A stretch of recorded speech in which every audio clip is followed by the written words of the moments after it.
We thought 2016 was the worst year ever, and then we got 2017. Will 2018 break the cycle? Ask me in November. One thing we can all be certain of, though, there will be a bunch of shitty movies no matter what happens. I'm Bob, and these are the bottom 10 movies I'm pretty sure are gonna suck in 2018. Remember, last year I went 9 out of 10 correct calls on this list, and the only reason it wasn't 10 out of 10 is, come on, who could have predicted the prequel to Annabelle was gonna be any good?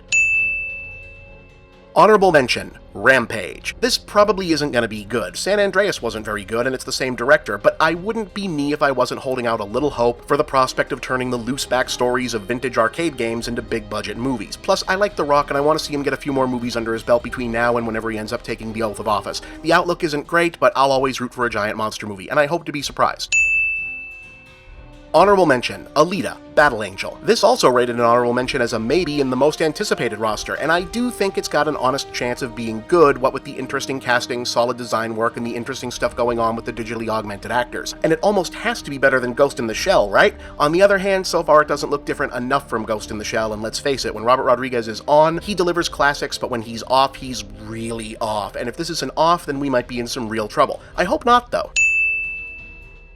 Honorable mention, Tyler Perry's Acrimony. Okay, almost all Tyler Perry movies are bad, but I also feel like white movie critics, myself included, were so shocked by the weirdness of what he does when he first showed up, on our radars anyway, that we dramatically overstated the badness while also underappreciating the areas where he does have legit skills and the way his unique, if bizarre, cultural voice and perspective is filling a niche that the rest of the industry ignored. There's still a ton of problematic and unpleasant shit in most of his work, and I completely dislike the Medea movies, but where he's shown hints of real quality and skill is whenever his work gets to veer off into hyper-unreal soap opera melodramatics, and Acrimony is apparently a whole movie of just those parts. Is this a black answer to Gone Girl, Fatal Attraction from the stalker's point of view? Perry's worser instincts will probably find a way to sabotage it like usual, but maybe not.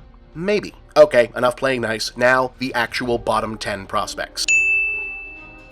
Number 10, Aquaman. Cry all you want, you know I'm right. The DC Extended Universe started off on the wrong foot, it's in ruins after Justice League, and it feels like Warner Brothers is getting ready to toss all the toys except one out of the sandbox and try something different. But first, we gotta suffer through this one because they already finished it. Look, I'm rooting for James Wan, but an Aquaman movie was going to live or die based on the guy playing him, and Jason Momoa is just not a good actor, and he has startlingly low screen presence for a guy that big. It sucks because I don't like that pop culture already considers Aquaman to be a joke, but this movie is not going to do anything to dispel that, I predict. I mean, did you see Justice League? Okay, fair enough, but once you see it, do you want to spend a whole movie with only that guy? Number 9, Venom. Venom sucks. He's a dumb character, he was only ever interesting up through the end of his origin story, and the worst thing that ever happened to Spider-Man was fanboys inexplicably deciding that out of the dozens of truly great villains native to that franchise, this one-dimensional grimdark toss-off was the top one. The only thing dumber than Venom making a solo Venom origin movie that apparently doesn't involve the symbiote suit storyline, and possibly not even Spider-Man himself. The Sony-produced, maybe but not really Marvel Cinematic Universe-connected Spider-Man spin-off movies always sounded like a shitty idea to begin with, and now that even the Spider-Man movie Sony let Marvel make for them turned out to be just okay, it seems like an even worse idea.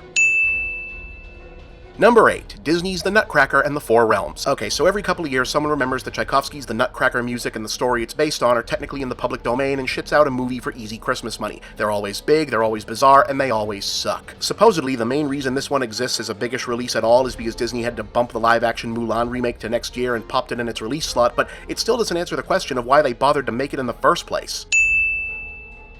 Number 7, Samson. From the marketing, you might think Samson is an actual movie, but it's really a cheapie from Pureflix, the religious propaganda outfit that makes the God's Not Dead movies. If nothing else, the spectacle of watching them try and pretend to make an action epic out of a biblical story that doesn't actually have that much action in it should be something else.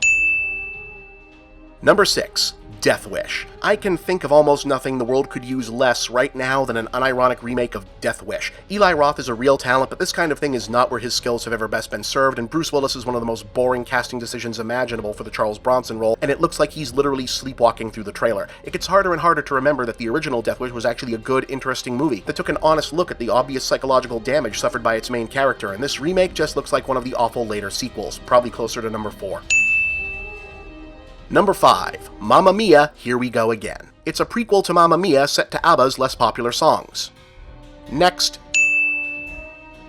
Number 4, God's Not Dead, A Light in the Darkness. Hey, nice to see you again, Pureflix. Part 3 of a noxious propaganda trilogy wherein the most powerful, safe, culturally prominent religious subgroup in the Western Hemisphere, if not the world, feeds its more gullible adherents an oppression narrative because they occasionally have their ideas challenged by educated people, features a sinister college trying to use fire damage to a local church as pretext to make Christianity go away somehow, I think. Remember, this is a movie franchise where if you're an atheist college professor who won't let a sniveling evangelical dorkwad student beat you in a fake debate, God will run you over with his car. No, really, that's how the first movie ends, so I'm sure this will just be delightful. Number 3, A Star is Born. A Star is Born is a classic movie from 1937 about the tragic doomed romance between a fading older movie star and an up-and-coming ingenue. It was remade as another classic in 1954, then again as an okay movie in 1976, and then unofficially remade as The Artist a few years back. Hey, remember forgetting about that a minute after you saw it? Now this new version will feature Andrew Dice Clay, Dave Chappelle, Lady Gaga, and Bradley Cooper, who is also writing and directing the film. I did not make a word of that paragraph up. This is a real thing. This is happening.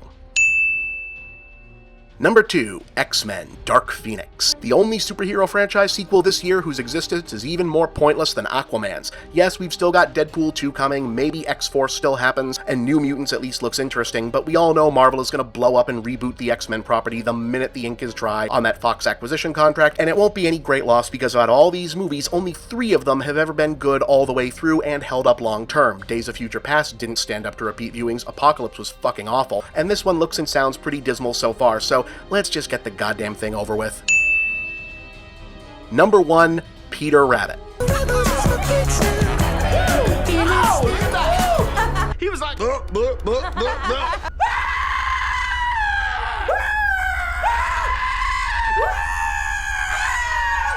Whoever is responsible for this thing, you'd better hope we never, ever meet. I don't have a joke here. No punchline. It just pisses me off.